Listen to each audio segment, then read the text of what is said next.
Welcome to another In Wheel Time podcast, a 30-minute mini version of the In Wheel Time car show that airs live every Saturday morning, 8 to 11 a.m. Central.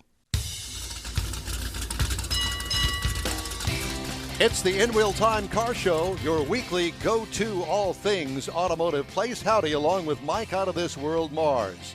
We need more Jeff Zekin. I'm Don Armstrong. Conrad's on the phone with us this morning. You're not here in person, but hopefully next week he'll be back. Conrad, will you be back next week? Yes, I should be back next week. Hey, I have a question for Mars. Well, he's not here. Is Palermo leather near Corinthian leather? No. Palermo leather is not anywhere close to Corinthian leather because they came across the Palermo leather because I suggested it after my nickname, Palermo Don Armstrong. So, oh gosh, Palermo is about 500 miles south of Corinthian. Palermo is 500 miles south of Corinthian? Yeah. Okay. Move your microphone back up. It's softer cows. Softer cows. That's right. Well, never mind. I don't even want to go there. My mind works in strange and mysterious ways. It's a strange world. Yes, it Nothing is. better than a soft cow. So, Conrad, we kind of ended our conversation with our turbo guy with the Buick, but to me that's a rare car. Very much so. And that speaks to me in the fact that it's not a Grand National turbo; it's a T-type. And I did not know the difference between the two. I just figured that they changed the names. Had no clue that it was not the same motor. Yeah, the T-type was maybe a little bit more luxurious, on the Buick side of things, where the Grand National was an out-and-out, high-performance car. But did you understand what I said to you about the fact that, those guys were – I didn't understand it because, are you kidding me, a turbocharger, a V6, it just didn't fall into the category that I was familiar with, hot rod and V8s. Oh, yeah, there was a whole – crew of people who were into that Buick V6 and did a wonderful job with it. And yeah, they were not necessarily outcasts, but they were considered odd ducks because everybody was building V8s. Remember NHRA? You remember a guy named Buddy Ingersoll? Yes, I do. In Pro Stock? Yeah. Buddy Ingersoll ran a Buick Turbo V6 one time in NHRA Pro Stock, and then they banned him. And then they banned the turbocharged motor. Why? Because he beat everybody? Because he dominated the show. Well, back then, I don't think that the rules were as strict as they were today, or they are today. No, not at all. Not at all. Yeah, and I was saddened to learn that apparently they're not running the Pro Stocks in Brainerd this weekend. Yeah, the class isn't running at all. I just don't understand that. I don't understand why they would not run that. I don't understand. There's so many things about NHRA that I don't understand. And they don't, for instance, the Pro Mods. Why don't they, because of the popularity of them, and let's face it, the things are wickedly fast, why don't they, when there's no Pro Stock class running at NHRA, why don't they bump up the Pro Mods to take their place, so to speak? Yep. Isn't it well, the weird thing is they're not running Pro Stock at Brainerd, but they are running mountain motor cars, which is basically unlimited engine size in Pro Stock. Some of those have got 900 cubic inch V8s in them. Well, and that's fine, well and good, but they do nothing to promote outside of the three main categories. Right. Top fuel dragster, top fuel funny car, and Pro Stock. They do nothing with the rest of every class in the world under the sun. And why don't they pick one? And if it doesn't work one year, then move on to another class. Do something. Right. No, I completely agree. And when you look at how much support they get in the, let's say, the super stock category, which is where Stan Holt's racing this weekend up there. And by the way, Stan qualified sixth as of last night after qualifying round 2. So he's set up for victory right now. So he's had a good outing. But Superstock is such creative different cars in super stock as well. Doesn't it boil down to money? Teams with money in the divisions? Well, yes, of course. But, I mean, the faster you go, the more it costs. It's just the same as being in the street category. You know, if you want to win doing street anything, hey, throw more money at it and more parts. But also, I mean, week after week after week, so they've got to take a break sometime. They've got to reroute the schedule sometime. No, I disagree. Not at that level. No, not at the pro stock. It's like saying, oh, well, you know, the guys in the NFL or the NBA or Major League Baseball need a week off. No, they don't. Right. They're off for 6 months out of the year. Hey, we're going to run it every weekend. I don't get all of that with them being off on weekends here and there. No, but that's just me, and I'm thinking more along the lines of keeping things going. Gotcha. That's just me. Okay, who's our guest? Joining us, what color is that? His name is Star Mist Blue. A Star His name is Mist Star Mist Blue. 57 T-Bird sitting over here with that Charlie Miller owns. And it's a very striking vehicle sitting over there amongst all these muscle cars. It's kind of surrounded over there. Yes, it is. What year is it? 1957. T-Bird. Thunderbird. Ford. Thunderbird.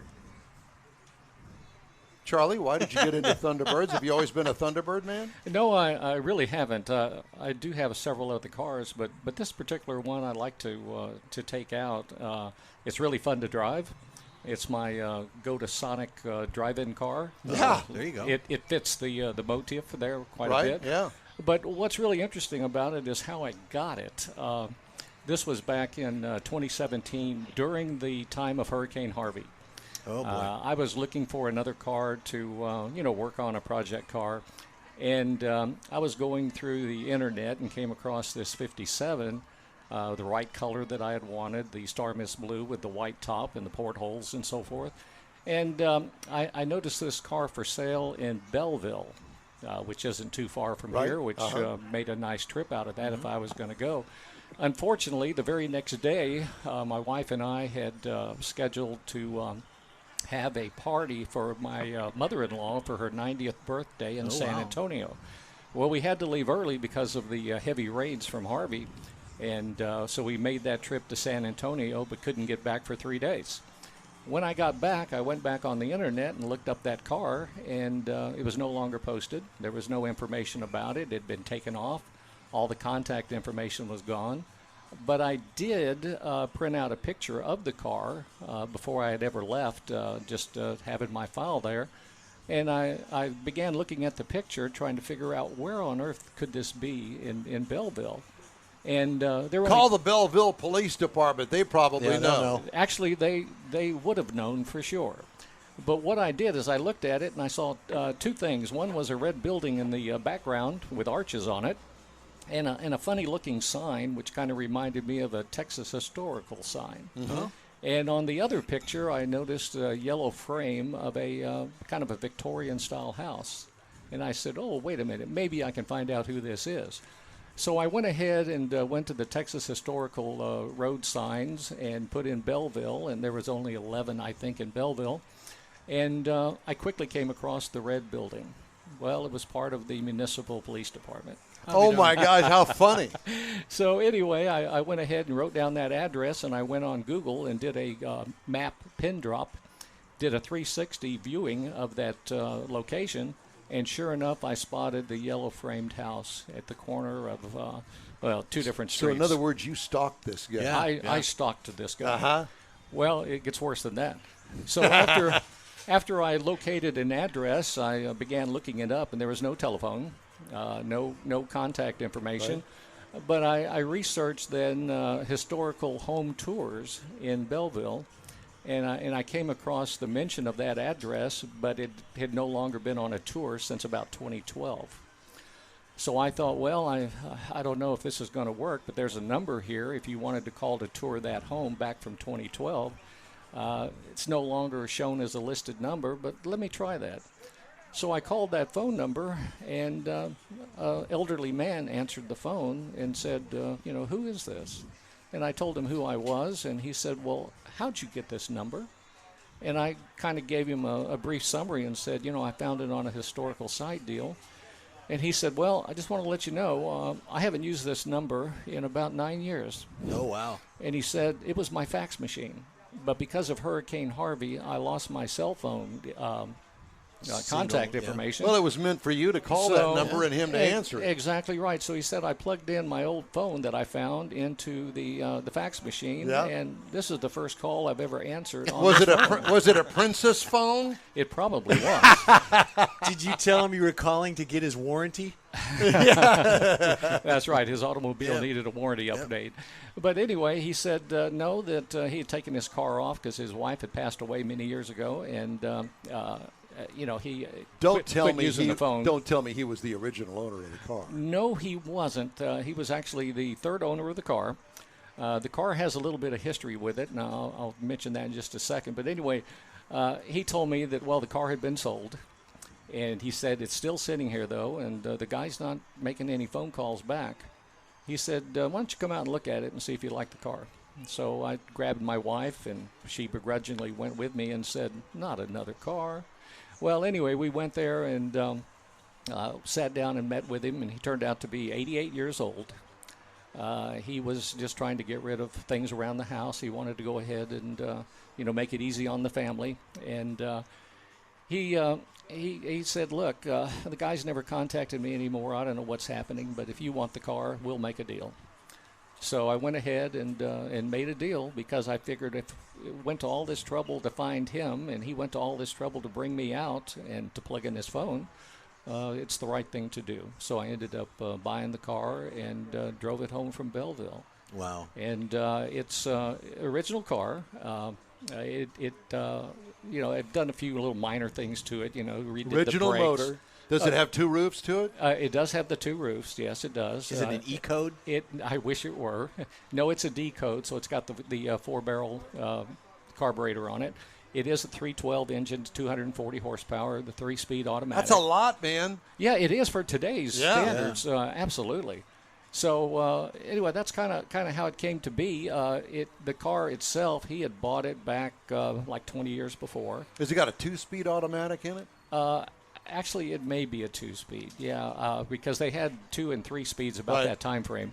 I'll be honest with you, I haven't measured the only way to really tell from the outside is measuring the actual transmission midsection.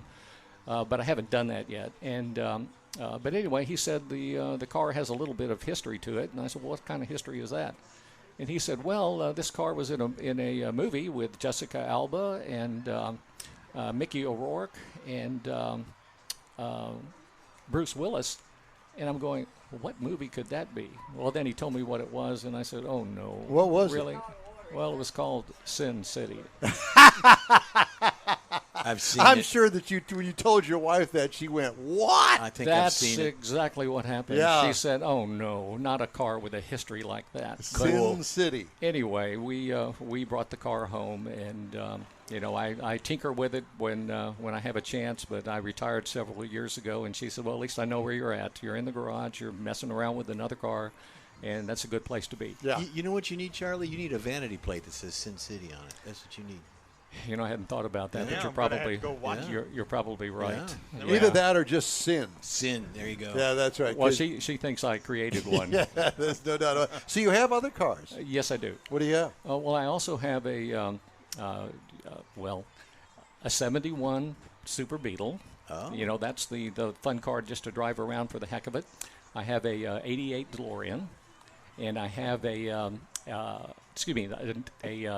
81 DeLorean. I have an 88 Toyota MR2 supercharged. What else is there?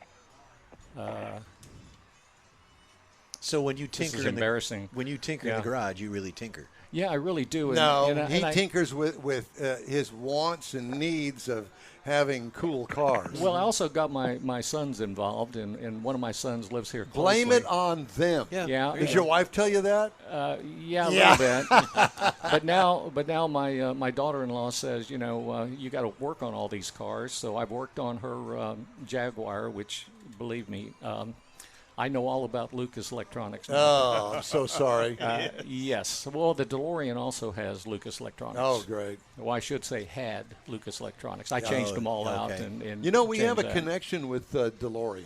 Oh, you do? We do. As a matter of fact, we have had the owner of the DeLorean Motor Company, Stephen Wynn, on our show many times. Great guy. And, of course, you know, the DeLorean factory, if you will, is up Humble, is Yes. it, Mars? Yep. Yeah, it's Yeah. up in Humble. And so if you need some help anytime, just let us know. Actually, a long time ago, when we actually got the DeLorean, we actually had two at one time, but my son has it now. I met Stephen Wynn back when we got the first one, and talk about a very nice individual. I met him and his wife when they had their facility on 59 and Southwest Freeway in Sugar Land. Yep. Uh-huh. It was a small little shop. Oh, yeah. And, I know it. you know, he stacked all the cars in there to get them in. They but, sure did, yep. there were some times that I did some activity on my cars that I needed a special tool or special instructions, and I would go and meet with Stephen, and he'd let me go out in the shop, and I'd talk to a couple of the fellas that he had out there, and occasionally they'd lend me the tools I needed, and I could take those home and make the repairs and take it back, and had a great relationship. That's great. there. Now, It was really as a side fantastic. note, They're great have you people. watched the DeLorean documentary? Yes, I have. Yes, I have. Good. So you got the whole thing, how he was set up and what he did and how he did it and why he did it. Yeah, what plate should I put on that car? That's right. No, actually, I do have a plate for that car. It says 88 mph. Nice. Oh, yes, yeah. yes. That was. It really attracts a lot of attention. I've been pulled over before by the police just to to see the ask me car. about the car. Yeah. Interesting. So it's kind of fun to do that. Well, you know, I keep. Those I don't mind because they're not writing things. You know, it's No, when they that's when they right. come up and say, "I need your autograph right here, please, sir." Yeah, that's a little bit more of a Yeah. problem. Well, Yeah. Mars has a tendency to attract those kind of police officers. A lot of Well, people want my autograph. Well, believe me, I've never been stopped in the Beetle. I'll bet. Yeah, that's Probably right. not. What color is the Beetle? Bright yellow. Bright yellow. Oh. Okay. Just checking. Yeah. To paint it Well, red. And listen, it is great talking to you. All right, Great thank to you. meet you. You come here frequently? I've been here about 3 times now, and And today's your day. Now, Today- did you today tell is your my wife, day. honey, I'm going to be on the radio? me in Sin City. you guys are going to get me in trouble. Yeah. Well, we tried. We We always tried. try that sort of thing. Hang on some more. Doing a good job. You said you retired. What'd you retire from? I was in the oil and chemical business. Okay. Yeah. Good. Yeah. Not the oil and gas business, but Oil the and oil and chemical. Well, I'm thinking a plate for your DeLorean should say Pepsi Pepsi. Pepsi? because it was Coke that got him in trouble. Whoa. That's too much thought. That's way too much thought. I hear Conrad. gotta Yeah, work around- Conrad's you gotta mumbling work too something hard in the for that background. one. Conrad's in his lair. Yeah, that's it. So never mind. Don't pay any attention to us. And you may want to take one of those cards. There you go. Gives you all the information about this And show. you can tell your wife it's all these guys' fault. Yeah. And she can send comments to info@inwheeltime. She probably will. No doubt. All right. Thank you a lot, guys. You Charlie, bet. thank you. you. It's a All right. pleasure. Appreciate it. All right. I want to remind you that we'd love to hear from you anytime. Just shoot us an email. The address is info@inwheeltime.com. Got a few headlines this week. Not lots, but some.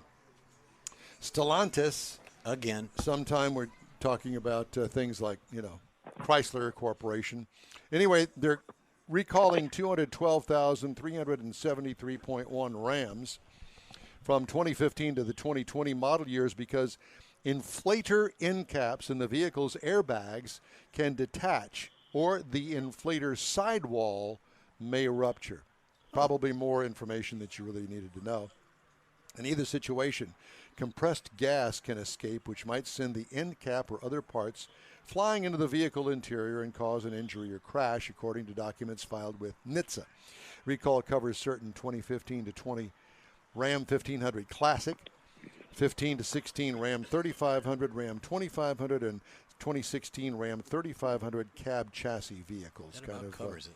Yeah. Well, it really doesn't, but you get the message.